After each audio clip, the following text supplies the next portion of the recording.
So, hi everyone, namaste and good evening. Welcome to Watcher Revision Series for C Foundation Account June 2023 and भाई ये video तुम लोगों के लिए important है जो बेहतरीन तरीके से अपने चैप्टर्स को रिवाइज करना चाहते हैं और हर कॉन्सेप्चुअल पॉइंट को टच करना चाहते हैं। तो आपको ये वीडियोस तभी भी काम आ रहे होंगे जब आपको पढ़ने का मन नहीं कर रहा हो, तो आप इन वीडियोस को देख लीजिए या लास्ट मिनट रिवीजन आप कर सकते हो। इन वीडियोस से पूरा कंप्लीट नॉलेज आपको इन वीडियो से मिलेगा। इसके पहले के वीडियोस जितने भी हैं, जैसे कि इंपॉर्टेंट वीडियो रहेगा आपका रेक्टिफिकेशन का है, बीआरएस का वीडियो है, इनके जो लिंक मिलेंगे आपको ऊपर आई बटन में मिल जाएंगे, तो उसको आप जरूर से देख लें। इसके बाद आप इन्वेंट्री पे आइएगा सिक्वेंशियली। चलिए, इन्वेंट्री एक ऐसा टॉपिक है जो कॉन्सेप्चुअली इंपॉर्टेंट रहेगा और बहुत इजी है भाई, एकदम एक्सट्रीमली इजी टॉपिक है। सिर्फ 3 वैरायटी है क्वेश्चंस की, तीनों को अगर आप ढंग से समझ जाते हो तो सिर्फ प्लस माइनस में आपका खत्म हो जाएगा ये टॉपिक। तो ये टॉपिक पहले तो बहुत ज़्यादा ईजी है। दूसरा, मार्क्स एनालिसिस अगर आप देखोगे इस टॉपिक से ऑन एन एवरेज 5 मार्क्स का क्वेश्चन इंस्टीट्यूट पूछती, तो मोस्टली इस टॉपिक से 5 मार्क्स का ही क्वेश्चन आता है, ना 5 से ज़्यादा ना 5 से कम। पिछले अटेम्प्ट में इन्होंने 2 मार्क्स का क्वेश्चन पूछा था, but most of the time 99% ये 5 मार्क्स का पूछा गया एग्जाम के अंदर। तो इस टॉपिक को आप 5 मार्क्स का वेटेज पकड़ेंगे, बहुत ईजी है। आप सिर्फ इससे भी अगर कर लोगे ना, ठीक है, इस रिविजन वीडियो से, तो भी आपका 5 मार्क्स शॉर्ट हो जाएगा। तो विदाउट वेस्टिंग एनी टाइम चलिए शुरू करते हैं अपन रिविजनरी वीडियो इन्वेंट्री के ऊपर। इन्वेंट्री शब्द जो होता है, इन्वेंट्री का मतलब होता है गुड्स लाइंग, ठीक है। इन्वेंट्री वर्ड का मतलब है भाई गुड्स लाइंग। कोई भी बिजनेसमैन है वो जिसमें डील करता है, जो आइटम में, एक बिजनेसमैन जो आइटम में डील करता है उसको बोलते हैं गुड्स। गुड्स जो आपके वेयर हाउस में है, या ऐसे गुड्स जो आपके वेयर हाउस में नहीं है, मतलब वेयर हाउस मतलब दुकान भी हो सकती है जहां पे भी आप अपना नॉर्मली गुड्स रखते होंगे, वहां पे अपना गुड्स पड़ा हुआ है, उसकी बात हो रही है। इन्वेंट्री का मतलब होता है गुड्स जिसमें आप ट्रेड करते हो और वो आपके यहाँ पे रखा हुआ है। और ऐसे भी गुड्स हो सकते हैं, ऑल्सो इंक्लूड्स दोज गुड्स जिसकी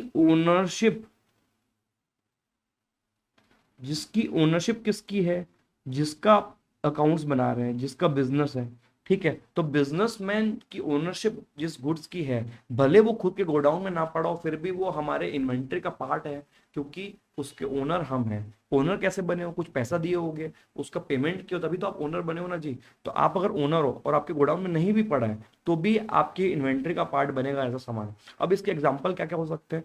पहला तो goods Saint on consignment. Consignment भी आपके सिलेबस में भैया, एजेंट को माल भेजना, गुड्स सेंट ऑन कंसाइनमेंट पहला। दूसरा होगा sale on approval. Sale on approval है, लेकिन सामने वाले के पास अपना सामान पड़ा हुआ है और उसने अभी तक कोई हिंट नहीं दिया कि उसको वो खरीदेगा या रिटर्न कर देगा, मतलब उसके पास पड़ा हुआ है, तो ओनरशिप अभी भी बिजनेसमैन की है, उसको ट्रांसफर नहीं किया गया ओनरशिप को। तो ये ओनरशिप किसकी है? बिजनेसमैन के, देयरफॉर उसकी इन्वेंट्री का पार्ट बनेगा। तो कहीं पे भी, ठीक है, अगर रास्ते में सामान है, सपोज अपना सामान है, अपन ने परचेस किया है, ठीक है, सामान रास्ते में है और आ रहा है हमारे शॉप पे, अभी तक पूरा नहीं आया, तो भी ये आपके इन्वेंट्री का पार्ट बनना चाहिए। इसको बोलेंगे गुड्स इन ट्रांजिट। ट्रांजिट का मतलब होता है रास्ता, गुड्स इन ट्रांजिट। तो ये वैसे एग्जांपल होगा जहां पे सामान आपके गोडाउन में नहीं पड़ा हुआ है, बट स्टिल जो बिजनेसमैन रहेगा वो सामान का ओनर है, तो देयरफॉर आपके इन्वेंट्री का पार्ट बनेगा। ये एक कॉन्सेप्ट हो गया कि भैया गुड्स के अंदर किस किस टाइप की वेराइटीज आती है। अब अलग से एक और वेराइटी आप देखिएगा, जो इन्वेंट्री है। इन्वेंट्री 3 टाइप की हो सकती है, ठीक है। इन्वेंट्री के अंदर क्या इंक्लूड होता है वो आपने देख लिया। इन्वेंट्री 3 टाइप की होती है। अब डिपेंड करता है कि आप मैन्युफैक्चरर हो कि ट्रेडर हो। ट्रेडर मतलब वो व्यक्ति जिसकी सिर्फ दुकान है, वो सामान खरीदता है और बेचता है, खरीदता है और बेचता है, मैन्युफैक्चरिंग नहीं करता। और दूसरा व्यक्ति होता है मैन्युफैक्चरर, एमएफजी, जिसके पास फैक्ट्री होती है, फैक्ट्री, जो सामान खुद बना रहा है जी, मैन्युफैक्चरर, ठीक है। तो ट्रेडर के पास जो होगा ना, वो सिर्फ फिनिश गुड्स होता है, finish goods, FG. FG finish goods होता है, रेडी सामान आता है, रेडी सामान वो बेच देता है, वो उसमें कोई छिड़कानी नहीं करता। बट मैन्युफैक्चरर क्या करता है? पहले वो रॉ मटेरियल मंगवाता है, फिर उसको कन्वर्ट करता है किसमें? फिनिश गुड्स में। तो दोनों उसकी इन्वेंट्री हुई जी, दोनों मैन्युफैक्चरर की इन्वेंट्री दोनों हो गई। प्लस इसके साथ एक तीसरी आइटम, बीच की आइटम आ जाएगी, जो ना रॉ मटेरियल है ना फिनिश गुड्स है, बीच का है, ठीक है। बीच का आइटम है जिसको बोला जाएगा WIP, वर्क इन प्रोग्रेस। जैसे सपोज किसी आइटम को बनने में से 4 दिन लगते हैं, हो सकता है कार वार बनती है 4 दिन में, या कोई भी ऐसा प्रोसेस है जिसको बनने में, ऐसे कोई भी गुड्स है जिसको बनने में 4 दिन लगते होंगे। सपोज कि सामान गया है 28 मार्च को मशीन के अंदर, 28 मार्च को, और आपको बुक्स फाइनलाइज करनी है 31 मार्च को, स्टॉक लेना है, तो भैया ये फिनिश गुड्स कब बनेगा, ये कल बनेगा। अभी ये आधा है, इसकी पूरी वैल्यू नहीं कर सकते हो आप, और आधी मतलब रॉ मटेरियल पे भी वैल्यू नहीं कर सकते हो, इसकी आपको बीच की वैल्यू निकालनी पड़ती है, ठीक है, WIP बोलते हैं। अब ये फिनिश गुड्स कब बनेगा, ये 1 तारीख को बनेगा, या हो सकता है 2 तारीख को बनता, तो भी हमको 31 मार्च वाले दिन इसकी क्या वैल्यू आ रही है वो निकालना जरूरी है। एग्जैक्टली 31 मार्च वाले दिन इसको बोला जाता है WIP, वर्क इन प्रोग्रेस, जो सामान मशीन के अंदर घुस चुका है लेकिन पूरा कन्वर्ट नहीं हुआ, अभी आधे बीच में पड़ा हुआ है, that is called WIP, work in progress, ठीक है। तो ये एक इंट्रोडक्शन हो गया कि इन्वेंट्री के अंदर आता क्या क्या आइटम्स है। अब इसका वैल्यूएशन वगैरह थोड़ा सा देखेंगे अपन। Inventory can be defined as asset held for sale in the ordinary course of business. इसके अंदर आप प्रोडक्शन के लिए यूज कर सकते हो, कंजप्शन प्रोडक्शन के लिए, और सप्लाईज और कंज्यूमेबल्स इसके अंदर आते हैं। कंज्यूमेबल्स का मतलब क्या होता है, जैसे प्रोडक्शन आप कर रहे हो, प्रोडक्शन में कई ऐसी आइटम्स भी यूज होती है जैसे टूल्स वगैरह, जो हो सकता है कि 10 क्वांटिटी तक चलेगा, फिर वो आपको नया लेना पड़ेगा, वो कंज्यूम हो गया पूरा उसके अंदर, ठीक है, मतलब खत्म हो जा रहा है प्रोडक्शन के अंदर, वैसी आइटम्स रहती है। अब अगर मैन्युफैक्चरिंग कंसर्न देखोगे तो उसमें रॉ मटेरियल होता है, WIP होता है, फिनिश गुड्स होता है, स्टोर एंड स्पेयर मतलब स्क्रू ड्राइवर, पाना पेचकस एक्सेट्रा, पैकिंग मटेरियल भी होता है भैया, ये भी आपका इन्वेंट्री पैकिंग मटेरियल। जब आप मैन्युफैक्चर चीज़ों को 2-3 बार पैक करके आप डिलीवरी करते हो, अलग अलग तरीके की पैकिंग्स होती है, ठीक है। जैसे मान लो कि आप कुरकुरे खरीदते हो, तो एज अ कस्टमर आप कुरकुरे खरीदोगे, आपको एक पैकेट मिलता है, लेकिन जब दुकान वाला उसको खरीदता है तो पूरा कार्टून खरीदता है, जो तो कार्टून है ना वो आपका पैकेजिंग मटेरियल हो गया, ठीक है।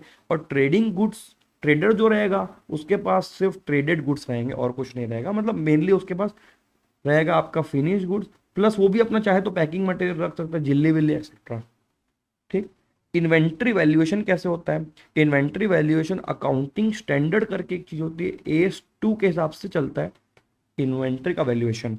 इन्वेंट्री वैल्यूएशन कॉस्ट पे करना है, या तो नेट रियलाइजेबल वैल्यू मतलब नेट सेल्स प्राइस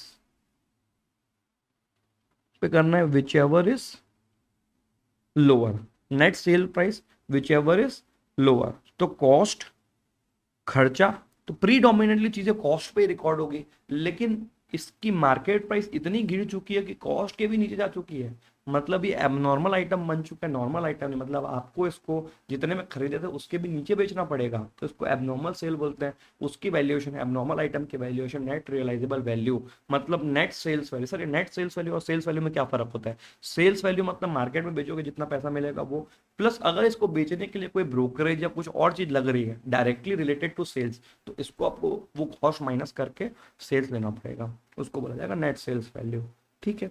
तो अब कॉस्ट कैसे निकाली जाती है, पहले तो आप ले लीजिए कॉस्ट ऑफ परचेस, मतलब परचेस प्राइस ले लीजिए जितने में खरीद रहे हो, प्लस टैक्सेस एंड ड्यूटीज जिसका आपको रिबेट ना मिले, GST का रिबेट मिल जाता है, GST का रिबेट मिल जाता है, उसको यहाँ पे आप इंक्लूड नहीं करेंगे कॉस्ट के अंदर, ठीक है।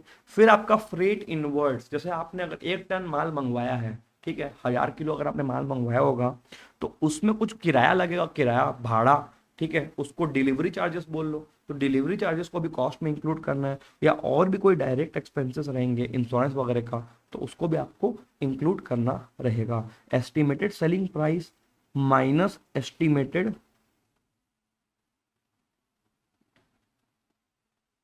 डायरेक्ट सेलिंग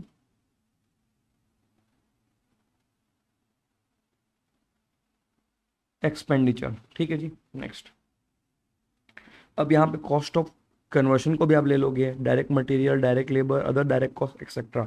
एक्सक्लूजन्स का मतलब है जो चीज़ें कॉस्ट में इंक्लूड नहीं करानी है वो, abnormal waste of material, labour, other, storage cost if अगर नेसेसरी नहीं है तो उसको मत लीजिए वहाँ पे। दूसरा, एडमिनिस्ट्रेटिव कॉस्ट लाइक अकाउंटिंग वगैरह को आप मत जोड़िएगा इसके अंदर, सेलिंग एंड डिस्ट्रीब्यूशन कॉस्ट मत जोड़िएगा, ठीक है जी। तो ये कॉस्ट का इलस्ट्रेशन होगा, कॉस्ट में क्या क्या इंक्लूड होगा। अब कॉस्ट को डिटरमाइन करने के क्या क्या मेथड्स है, एक होता है हिस्टोरिकल कॉस्ट मेथड्स और दूसरे होते हैं non historical cost method. Non historical cost method के अंदर एक ही मेथड है जिसका नाम है adjusted selling price method, adjusted selling price method, यही एक मेथड है बस, बाकी सब यहाँ पे हिस्टोरिकल में आते हैं। हिस्टोरिकल मतलब जो हो चुका उसके बेसिस पे। पहला तो क्या है, इन्वेंट्री नॉट इंटरचेंजेबल, मतलब आइडेंटिकल नहीं है, आपके पास इतना बड़ा बड़ा सामान है, इतना बड़ा बड़ा सामान है कि वो एक ही आइटम पड़ा है, दूसरे आइटम में वो पहले वाले से अलग है, मतलब हर आइटम एक दूसरे से अलग है, कोई सिमिलर आइटम नहीं है। वहां पे बोला जा रहा है कि आपकी इन्वेंट्री इंटरचेंजेबल नहीं है, मतलब मिक्स नहीं हो जाएगी। ठीक है, मिक्स नहीं होने वाली, सब अलग अलग है। तो भैया उनके स्पेसिफिक कॉस्ट उठा लो, जो जिसका जो कॉस्ट होगा वो आप उठा लीजिएगा। ठीक है। बट अगर आपकी इन्वेंट्री इंटरचेंजेबल हो गई, जैसे मान लो आपके पास 1000 पैकेट कुरकुरे के पड़े हुए हैं, तो वो हजारों इंटरचेंजेबल है ना, एक पुराना होगा एक नया होगा, वैसा रहने वाला है। तो भैया इस केस में आप इसकी इन्वेंट्री वैल्यूएशन कैसे करोगे? इसके मेथड्स का नाम रहेगा फीफो, मतलब फर्स्ट इन फर्स्ट आउट, जो पहले आया वो पहले जाएगा, एक ये ऑप्शन रहता है।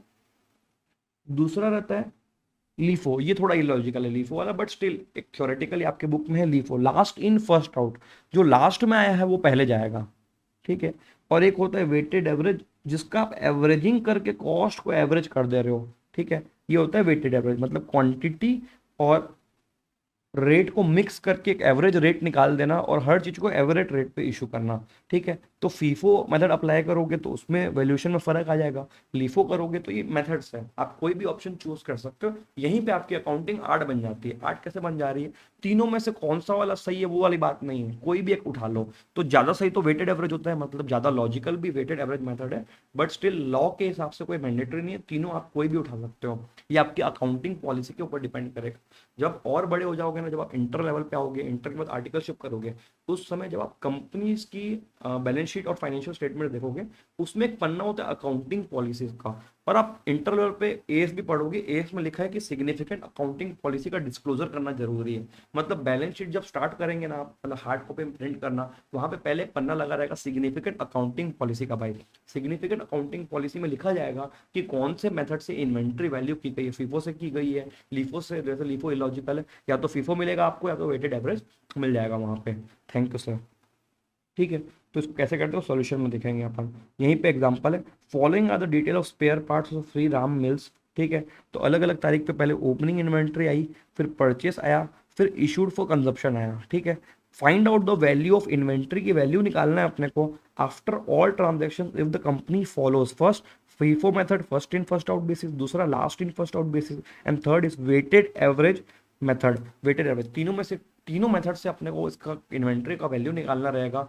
तो फटाफट से एक बार क्वेश्चन पढ़ लीजिएगा, कॉपी बुक निकाल लीजिएगा और साथ में इसको सॉल्व करते जाइए, तो प्रैक्टिस हो जाएगी। अब इसमें तो तीन तीन खाली ट्रांजेक्शन हो रहे हैं, 3 रिवीजन में लिए हैं, हो सकता है क्वेश्चन में 5 मिल जाए आपको, क्योंकि 5 मार्क्स का क्वेश्चन होता है, उससे ज्यादा आपको नहीं मिलेगा। 5 मार्क्स ज्यादा इज्जत नहीं है इस टॉपिक की, 10-10 पॉइंट का नहीं आएगा क्वेश्चन। तो 3 के बेसिस पे समझ जाना, तो 5 वाले पॉइंट वाले क्वेश्चन आराम से बन जाएंगे। तो विद दैट एक बार आप कॉपी पेन निकाल लीजिए, फिर अपन इसको स्टार्ट करते हैं। हाँ, तो इसका एक फॉर्मेट बनाइएगा।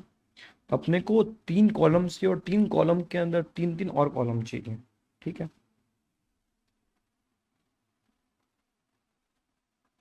तो पहले बड़े बड़े 3 कॉलम बना दे रहे हैं, बराबर टाइप के,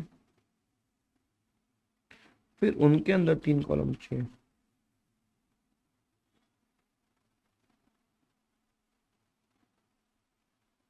ड्रॉ कर जाइएगा फटाफट।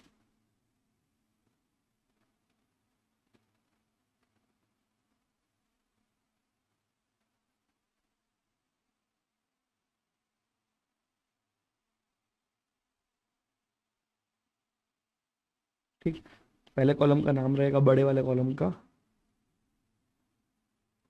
रिसीट,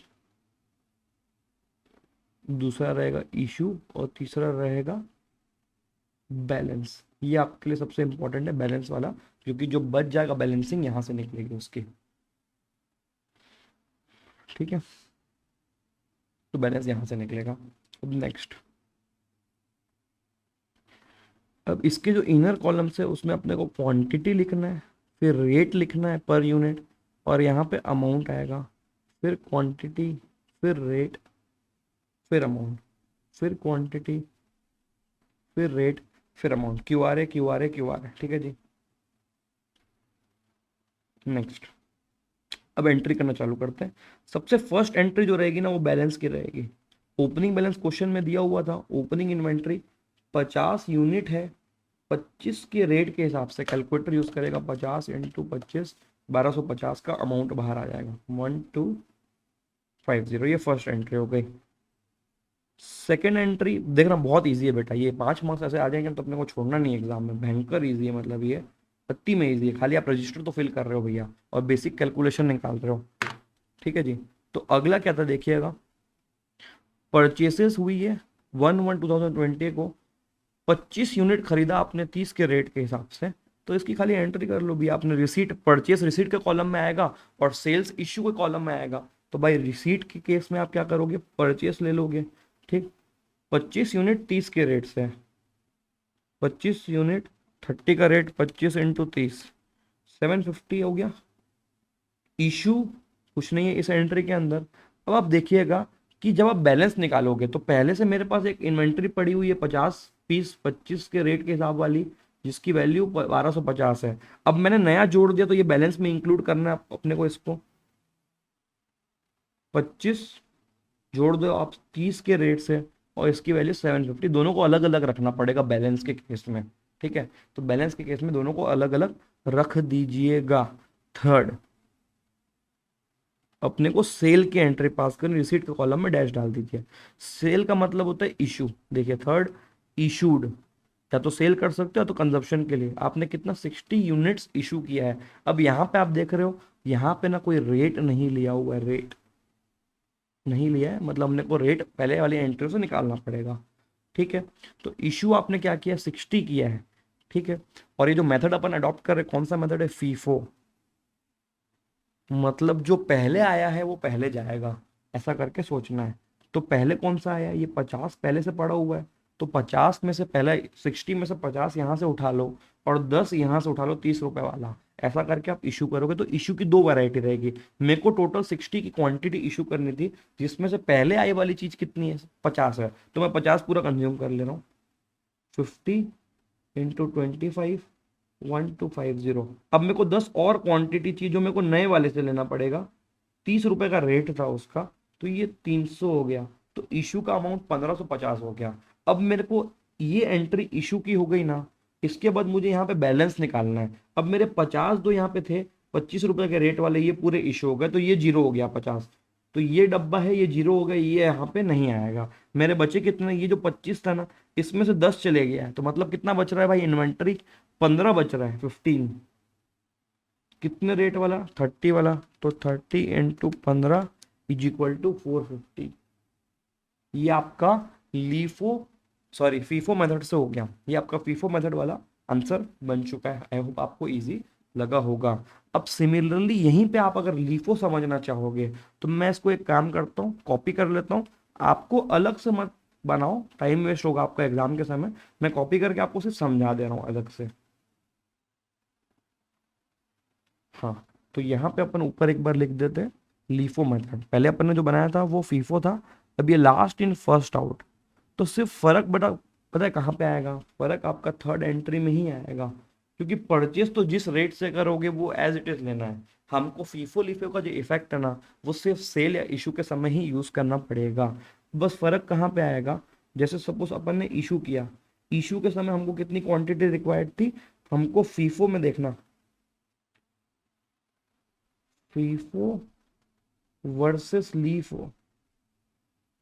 ठीक, हमको इशू 60 का था, तो हमने फीफो मेथड में क्या किया, हमने 50 ले लिया इंटू 25 ले लिया, फिर नीचे से 10 ले लिया इंटू 30 कर लिया, ऐसा किया। लीफो में क्या होगा, जो लास्ट में आया था ना 25 वो पहले यूज होगा, तो पहले 25 को यूज कर ले, 25 × 30, तो 60 में से 25 की क्वांटिटी हो गई, तो माइनस कितनी बची, 35। ये जो 35 है ना, ये मैं लास्ट वाले से उठाऊंगा 25 के रेट से, ये फर्क आ जाएगा। तो ये वाली एंट्री ऊपर पोस्ट कर देता हूँ, 25 × 30 750 यहाँ पे पूरा यूज हो गया। बचे हुए 35 की क्वांटिटी में 25 रेट वाला उठाऊंगा, 875 ये हो गया। ठीक, और मेरी जो बैलेंस लास्ट में बच रहा है ना, जिसको क्लोजिंग स्टॉक भी बोला जाएगा बैलेंस, उसको मेरे को चेंज करना पड़ेगा, यहाँ पे ये चेंज हो जाएगा। अब ये इसको चेंज कैसे करना है देखिए, अब मेरे पास जो सामान बचा हुआ है क्लोजिंग स्टॉक में, वो मेरे पास 25 गुड्स बचे हुए हैं। ठीक, at the rate of 25, 25 into 25 625। ऊपर दिखाता हूँ, आ जाओ। यहाँ पे अपने पास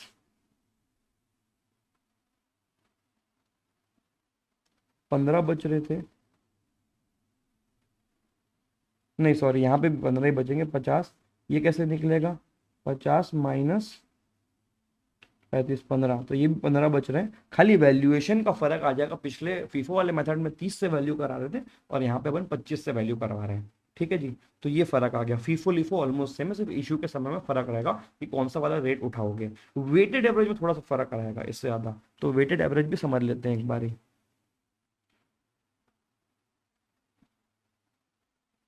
लो जी, पुराना फॉर्मेट वापस आ गया। यहाँ पे ऊपर लिख देता हूँ वेटेड एवरेज। वेटेड एवरेज के केस में आपको जब आप परचेस कर रहे हो तो आपको ये दो नहीं दिखाना है, आपको एक कंपोजिट रेट लेना है। कंपोजिट रेट कैसे लेते हो आप, देखिएगा, यहाँ पे एरो निकाल के लिख रहा हूँ। कंबाइंड क्वांटिटी ले लीजिए। कंबाइंड क्वांटिटी कैसे निकलेगी, 50 पहले से था, फिर जो नया आया वो 25 आया, तो क्वांटिटी कितनी हो गई भैया, 75 हो गई। फिर कंबाइंड रेट ले लीजिए। यहाँ पे कंबाइंड रेट पहले वाले का 1250 दिख रहा है यहाँ पे, और लेफ्ट साइड में देखिएगा 750 रेट है। ठीक है, तो दोनों का कंबाइंड रेट 1250 प्लस 750, ये हो गया 2000। ठीक है, तो 75 क्वांटिटी का टोटल वैल्यू अगर 2000 हुआ तो ये आपको कैसे निकालना है, 2000 डिवाइडेड बाय 75 करके निकालना है। तो वैल्यू आ गई 26.67, ये आ गई वेटेड एवरेज वैल्यू। समझ में आया बेटा। पहले आप क्या करो, क्वांटिटी को कंबाइन कर लो, पुरानी और नई, फिर आप टोटल अमाउंट को कंबाइन करके डाल दो और दोनों को डिवाइड करके आपका एवरेज रेट आ जाता है। तो जब आप नया इशू करोगे यहाँ पे भी फर्क रहेगा। यहाँ पे 60 की क्वांटिटी सीधा वेटेड एवरेज रेट पे इशू हो जाएगी। 60 की क्वांटिटी वेटेड एवरेज रेट पे इशू हो जाएगी। 60 इस बार रेट रहेगा 26.67, वेटेड एवरेज 0.67 इंटू 60, तो ये 1600 रुपये होता है। और जो बैलेंस बचेगा वो कितना रहेगा, 15 क्वांटिटी रहेगा, 26.67 के हिसाब से मोटा मोटी ये 400 आ जाएगा। थोड़ा सा आपको फ्रैक्शन का फर्क फील होगा, बट इस तरीके से फीफो लीफो और वेटेड एवरेज सॉल्व होते हैं। तो विद दैट अपन चलते हैं अगले मेथड पे। ठीक है, ये जो है ये नॉन हिस्टोरिकल कॉस्ट एडजस्टेड, नहीं ये नॉर्मल वाला है, sorry. A manufacturer has the following record of purchases of a condenser which he uses while manufacturing radio sets. ठीक है, 1000 यूनिट्स उसने इशू कर दिए हैं, 1000 यूनिट उसने इशू कर दिए हैं। आपको यहाँ से क्या निकालना है, आपको यहाँ से क्लोजिंग स्टॉक फाइंड करना है। अज्यूम करिएगा, अज्यूमिंग फीफो मेथड से अज्यूम करिएगा आपको क्लोजिंग स्टॉक निकालना है। तो क्लोजिंग स्टॉक में देखो, ये तो आपकी पूरी परचेस दी हुई है टेबल पे, और नीचे 1000 यूनिट उसने बेचा, तो परचेस की टोटल क्वांटिटी आप निकाल लो, 900 प्लस 200 प्लस 800, तो टोटल उसने 1900 क्वांटिटी परचेस की थी अलग अलग प्राइस पे।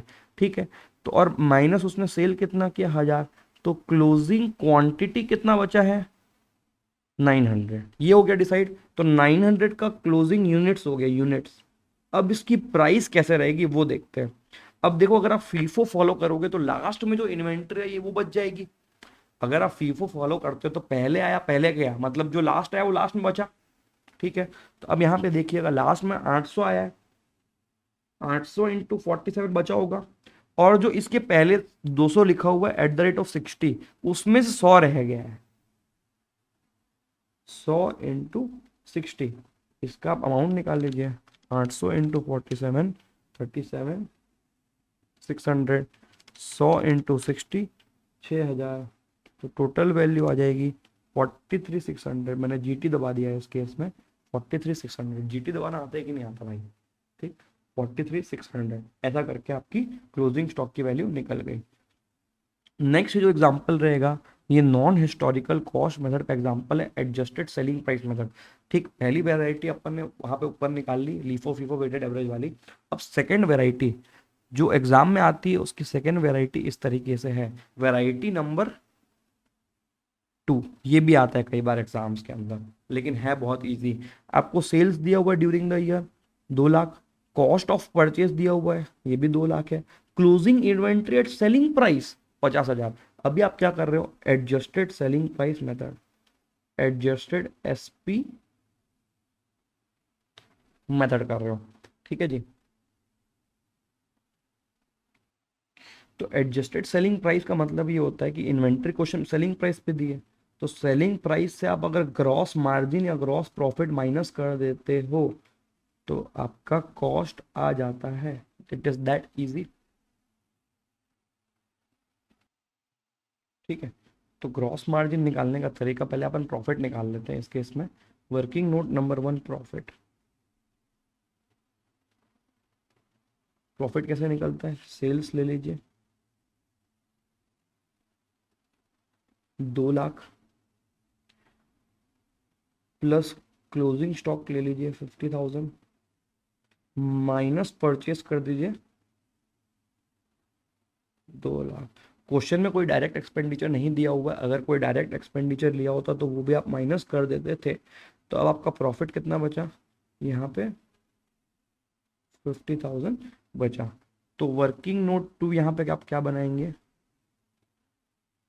Percentage of gross margin, percentage of gross margin, gross margin का परसेंट निकालना है। वेरी सिंपल, सीधा सीधा आप जो अभी प्रॉफिट निकाले हो ना उसको उठा लो, ये प्रॉफिट को, विच इज 50,000 डिवाइडेड बाय, ये 50,000 का प्रॉफिट किस पे आया है, ये 2 लाख सेल्स पे आया है, प्लस ये जो क्लोजिंग स्टॉक है ना ये आगे जाके बिकेगा तभी भी कमाओगे ना इसमें। इसका कलर चेंज कर देता हूँ आपके लिए इजी हो जाएगा, क्योंकि 250,000 इसलिए मैं एरो करके दिखा रहा हूँ कि कौन सा वाला कौन सा है। क्योंकि रट्टा मार लिया ना आपने गलती से तो एग्जाम में दिक्कत हो जाएगी कि 50-50 ऊपर नहीं चलना, इसलिए एरो बता रहा हूँ। वो इंसिडेंटल है कि इस क्वेश्चन में दोनों अमाउंट सेम दिख रहे हैं, देयरफॉर मैं आपको एरो की तरह समझा रहा हूँ, ठीक है। तो ऐसा आप करोगे तो 50,000 डिवाइडेड बाय 2.5 लाख इंटू 100, 20% आ जाएगा, ठीक।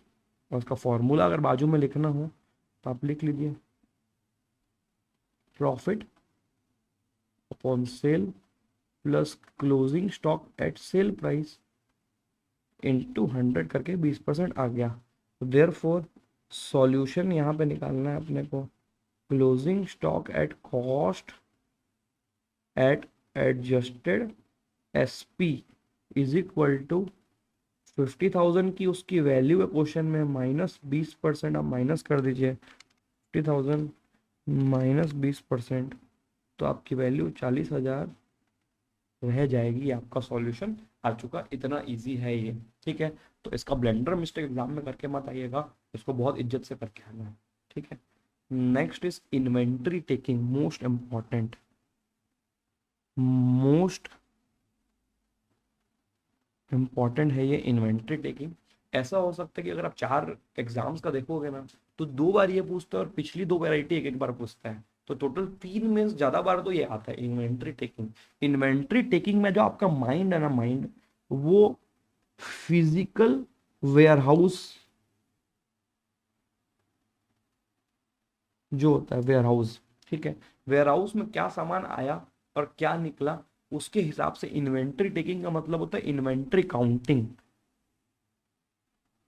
तो आपको दिमाग लगाना है सेल्स की वैल्यू के हिसाब से, परचेज की क्वांटिटी के हिसाब से। और आपने देखो ऑलरेडी अब आप रिवीजन कर तो आपने फाइनल अकाउंट पढ़ के बैठे हो, ठीक है। तो आपको याद होगा ट्रेडिंग अकाउंट का फॉर्मेट क्या रहता है, तो हम ना मिसिंग फिगर तरीके से इन्वेंट्री की वैल्यू निकालते हैं। और इसमें मोस्टली ये हो रहा है कि जैसे सपोज आपको 31 मार्च का स्टॉक निकालना है या आपको किसी भी डेट का स्टॉक निकालना है, तो हुआ क्या है कि बिजनेसमैन 31 मार्च वाले स्टॉक के दिन वहां पे प्रेजेंट नहीं है, अकाउंटेंट प्रेजेंट नहीं है, या तो उसकी पहले की डेट दी होगी या उसको या तो बाद की डेट दी होगी, ठीक है। या तो पहले वैल्यू कर चुका है या तो बाद में वैल्यू कर चुका है, जिस दिन का निकालना है उस दिन वैल्यू नहीं कर रहा है।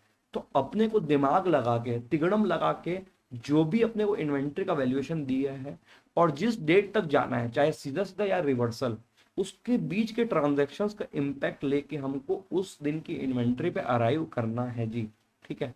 तो ये है वैसे बहुत इजी, बट अगर आप ध्यान से सुन लो तो, और अभी तक भी इसका लॉजिक नहीं समझ में आया और आपने डिसाइड करके रखे कि इसको आप छोड़ दोगे तो छोड़ मत देना भैया, ठीक है। रिविजनरी वीडियो से आपका काम बन जाएगा, तो 5 मार्क्स क्यों छोड़ना है। और 4 में से 2 अटेम्प्ट में तो यही पूछता है इंस्टीट्यूट, तो बेटर है कि इसके ऊपर फोकस करें, इसको इंपॉर्टेंट मार्क करके इसको ढंग से पढ़ें। ठीक है। अब ये हो सकता है कि आपको अगर 31 मार्च का स्टॉक लेना हो तो इस दिन आप प्रेजेंट नहीं थे, नॉट प्रेजेंट, लेकिन आप कब प्रेजेंट हो, आप सपोज से 10 तारीख को प्रेजेंट हो, मतलब 31 मार्च के बाद किसी भी तारीख पे, और उस दिन का आपको स्टॉक गिवन है, गिवन गिवन जो भी आपके वेयर हाउस में पड़ा है, यहां से आपको रिवर्स जाना है और अपने को उस दिन का स्टॉक निकालना है जिस दिन हम प्रेजेंट नहीं थे। तो भाई तू खुद सोच कि यहाँ पे जब इधर का मेरे को स्टॉक दिया, मेरे को पीछे जाना है, तो मैं कैसे जा सकता हूँ।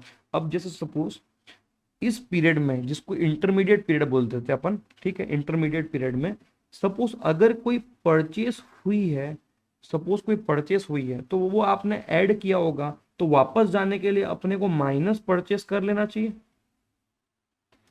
जैसे सपोज इस पीरियड में कोई सामान बिका है, तो वो अभी बिका ना, लेकिन 31 मार्च वाले दिन मेरे गोडाउन पे था वो सामान, तो 31 मार्च वाला स्टॉक निकालना है तो मुझे उसको एड बैक करना पड़ेगा सेल्स। लेकिन सेल्स को ना आपको एट कॉस्ट प्राइस पे, पहले सेल्स ले लो, उससे मार्जिन हटा दो तो कॉस्ट प्राइस रहेगी, उस पे आपको इंक्लूड करना है।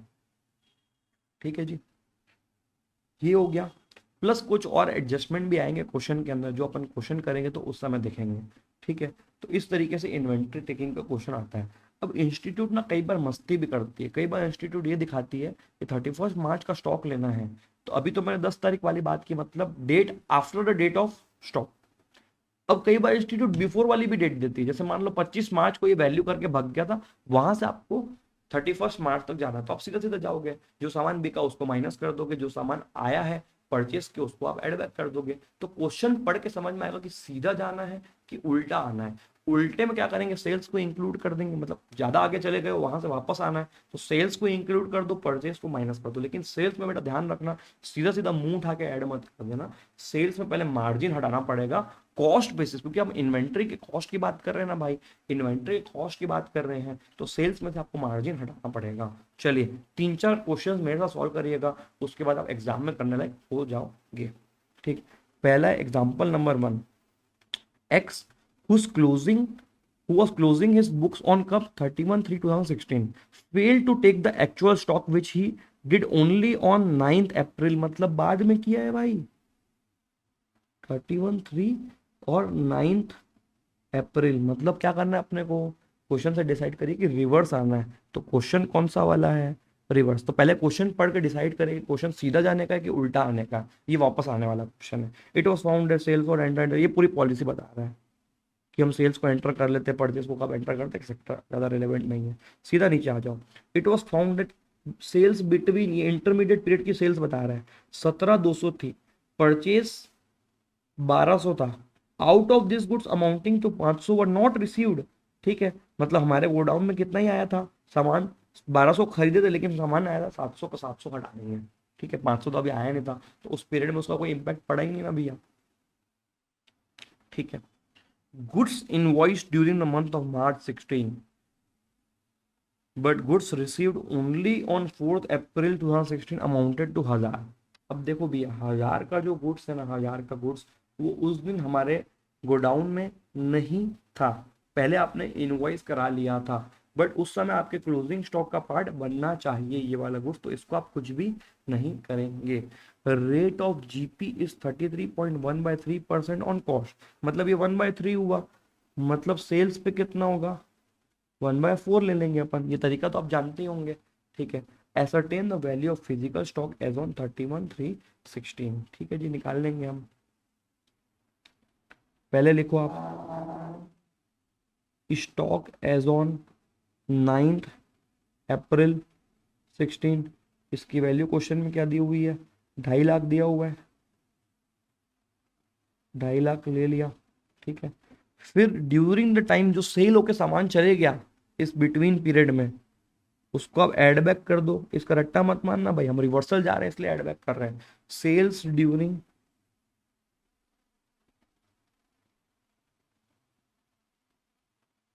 अप्रैल टू 9th अप्रैल, ये कितनी हुई है सेल्स, 17,200 हुई है सेल्स, ठीक है। इसको पहले इनर कॉलम में लीजिए और यहीं पे पहले इनर कॉलम में मार्जिन माइनस करिए।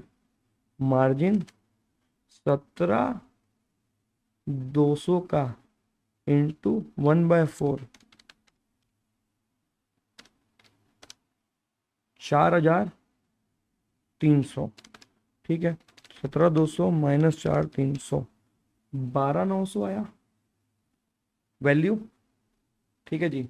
12,900 वैल्यू आने के बाद नेक्स्ट अपन परचेस पे दिमाग लगाएंगे, परचेस को माइनस करेंगे,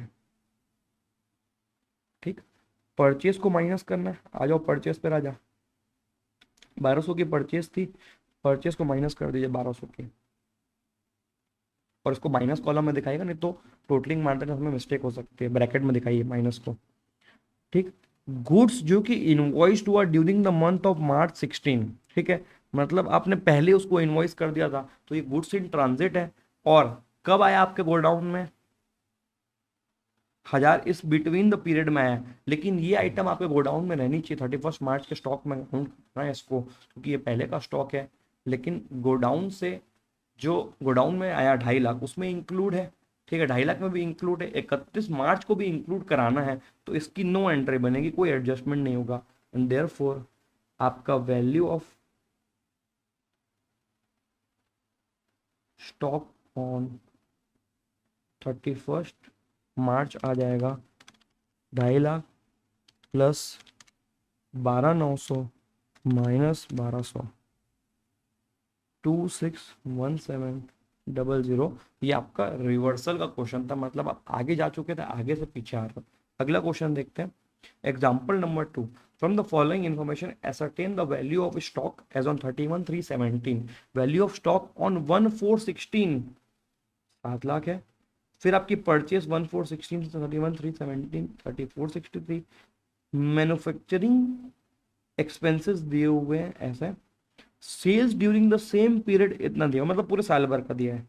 eight the time of valuing stock on 31/3/16 of 60,000 was written off as a particular item which was originally purchased for 2 lakh and was sold for 1,60,000, but for the above transaction the GP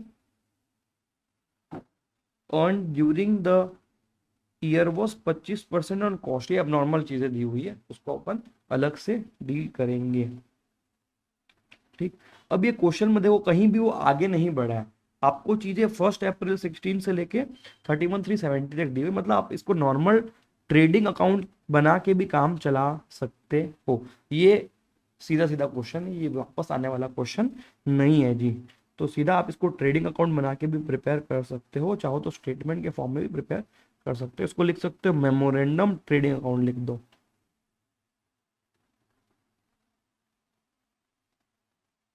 मतलब ये real trading account नहीं है, बस memorandum है, ठीक। तो पहले आप टू ओपनिंग स्टॉक ले लीजिए। ओपनिंग स्टॉक कितना रहेगा, 7 लाख रहा इसके अंदर,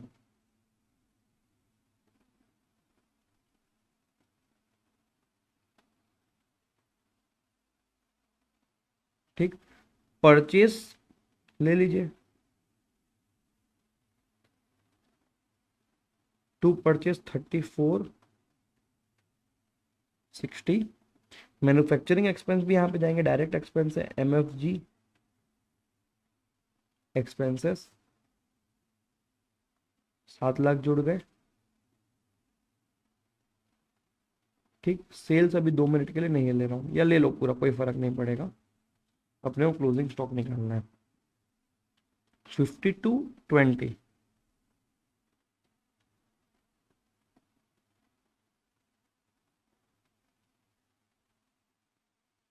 अब अगर मैं यहाँ पे किसी तरीके से GP लेके आ जाता हूँ ग्रॉस प्रॉफिट, तो बैलेंसिंग फिगर जो रहेगा ना आपका, वो क्लोजिंग स्टॉक निकल सकता है। स्टॉक ऑन 31/3/17, ये हमारा फाइनल आंसर। अब आपको मेहनत कहाँ पे करनी है, GP में करनी है।